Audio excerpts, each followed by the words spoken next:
não dar barriga, para você dar aquela conferida, você tem amizade com outros canais, vocês trocam ideia, como que funciona Eu isso? dificilmente dou notícia. Eu repercuto as notícias. Por exemplo, agora a gente tá conversando do Ceni, né, que Sim. se desentendeu Uma com o treta jogador. lá, Como que você sabe disso, por exemplo? Então, essas informações, por exemplo, chegaram para 2 integrantes, 2 colegas meus ali do Jogo Aberto. Um o Denilson e outro o João Pedro Sgarbi. Tá. E aí eu pego com eles, os caras... O que eu faço? Eu não dou a notícia como minha, Tá. eu dou a notícia dando crédito e repercuto a notícia e dou a minha opinião. O cara que vai no meu canal, ele pode encontrar uma notícia em primeira mão, eventualmente, que eu descobri tal coisa. Mas o que ele vai encontrar é o que eu penso sobre determinado assunto. O Ceni tem que cair? O que eu sei sobre o Ceni cair ou não? Eu tenho informações de que ele está pressionado. Então essa é a primeira informação. Agora, é uma boa? Ele tem que sair agora? Se ele sair, quem tem que entrar? Esse tipo de coisa que eu levo pro meu canal, pro meu público. Que é coisas que às vezes não dá tempo de eu falar no Jogo Aberto. Entendeu? Ou às vezes ali com mais profundidade. Do Ceni com quem ele discutiu, qual é o problema? Então, o que aconteceu? É recente, né? É recente, foi ontem. Hoje é quinta. A gente tá gravando isso aqui quinta, né? Não, é ao vivo, né? É ao vivo. Gravando ao vivo. Gravando ao vivo. No início da tarde, ele reuniu os jogadores no meio do campo, lá no CT da Barra Funda, e começou a fazer algumas cobranças. E uma foi mais dura pra cima do Marcos Paulo. O Marcos Paulo é um jogador ex-fluminense. Tá ligado, né? Você que é São Paulino, você tá ligado quem é o Marcos Paulo. Que tava no... Aquele diretor da Globo, não? Putz, cara. Esse até já nos deixou, né? Esse já nem... Lene. Enfim, ex de Antônia Fontinelli. Exatamente. E Flávia Alessandra. Tá bem informado. Não, eu sou um pouco noveleiro também. Ah, é mesmo? Na verdade, eu parei em Avenida Brasil, né? Mas de Avenida também. Brasil pra trás eu sei foi a muita última, coisa. foi a Avenida Brasil que eu assisti também. Depois, aí eu vejo muita série e tal. Novela eu nem dificilmente... não consegui ver. Vi aquele vi primeiro. Assim por cima, né? Vi o primeiro, pô. Clássico. Ah, mas você viu também? Claro, pô. Pô, demais, né? Isso é louco. Cristiano Oliveira, né? Como demais, Juma. Não, tinha, elenco bom. Mas enfim, o que eu tava falando? Do Marcos Paulo. Marcos Paulo, Ele veio do futebol da Espanha, lá do Leganés, segunda divisão. E segundo consta, tem indicação do Rogério e tal, porque ele é um meia que pode fazer lado, aquela coisa toda. O Rogério queria outros jogadores. Só que o Marcos Paulo não joga. E aí muita gente... E aí no último jogo até teve um repórter, desculpa, não vou lembrar o nome, ele perguntou assim... Ô Rogério, o Marcos Paulo treina mal?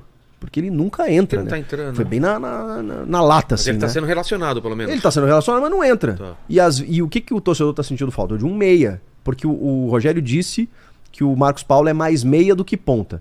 E aí ele tem utilizado o Luciano como meia, que é um atacante. O Luciano não E o Galopo tá jogando como 9 porque o Caleri machucou. E o Erisson, que era o reserva do Caleri, também machucou. Então ele tava o elenco meio desequilibrado ali e não botava o Marcos Paulo no jogo.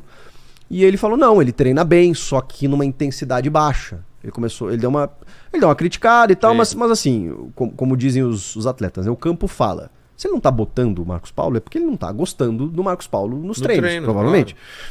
E aí o Marcos Paulo curtiu algumas publicações e comentários de críticas ao Ceni na rede social. Depois disso? Depois do jogo, da eliminação. Depois da eliminação. E aí nessa reunião do Rogério Ceni com os jogadores, ele cobrou de alguns atletas e foi pra cima do Marcos Paulo por conta disso.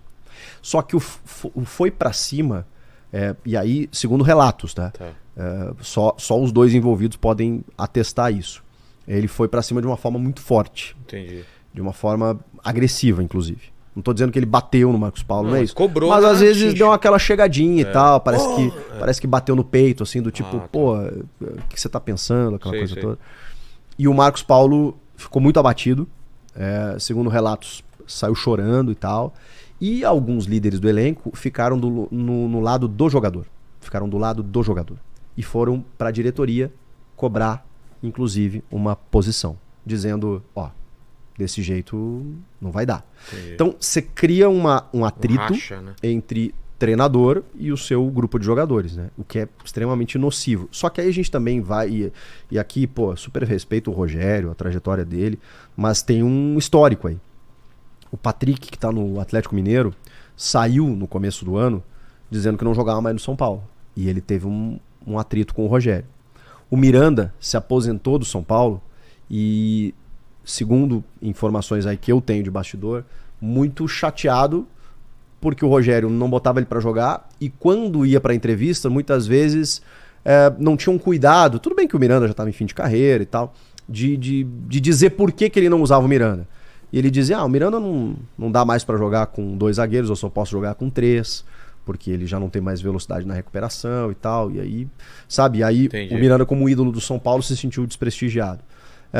Tem um episódio na primeira passagem do Rogério como técnico em que ele chuta uma lousa eu lembro. e ela acaba atingindo o Cícero. O Cícero não jogou mais no São Paulo.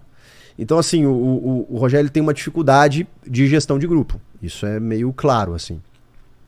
E esses líderes do elenco foram na diretoria, não sei se pedir a cabeça do técnico, acho que não é esse o termo. Eu acho que também não. Mas Acho que assim, só foram pedir falar, uma posição. Tá acontecendo tipo, isso, e aí? A gente não vai aceitar esse tipo de coisa e tal. Foi demais, o moleque tá lá mal, a gente não gosta desse tipo de coisa. Só que o Rogério... E aí eu imagino a diretoria, né? Porque o Rogério é um ídolo, é o maior ídolo, e ela tem que pensar no campo e ela tem que pensar no ambiente. E aí tem o exemplo também do Vitor Pereira.